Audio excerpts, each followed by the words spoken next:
the finish. Let's take a look at our Athlete of the Week, presented by Angel Fire Bike Park.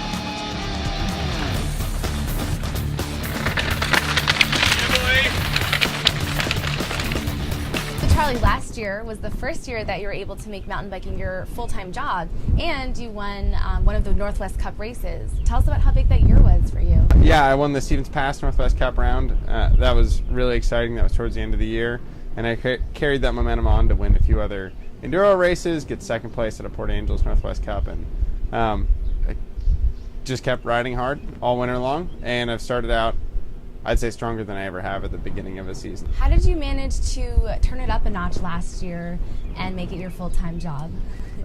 It's not a popular answer, but enduro racing has actually been huge for my downhill racing, but mostly because it's trained a completely different skill set for me. And I'm focusing on things that are more important for race runs, whereas I used to focus on the one rock garden and the downhill course, and that's probably 5% of the course, and I wouldn't turn my attention to the other 95%. And so learning to carry speed and learning to pedal really hard is it's pretty important for downhill racing. What are your goals for the Northwest Cup this year, since you already won a race last year? Every Northwest Cup I go to, I want to be winning. I want to be on the top of the box, and if I'm not on the box, I'm pretty frustrated. So you're not only a pro biker, but you're also a community activist, and tell us about what you've been working on this past year for your community in Portland.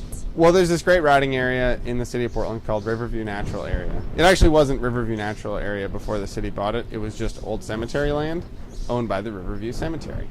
City bought the land, mountain bikers had lots of meetings with them, there was this expectation that we would be included in talks, we'd have a seat at the table, and then randomly out of nowhere, the city decided to ban mountain bikers from that area in the middle of a long public process to determine land use.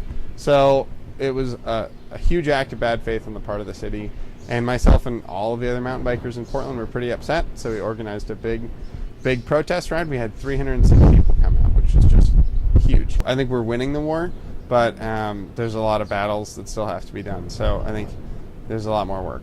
And you'll see, if I make it on the podium, I always bring out my podium sombrero.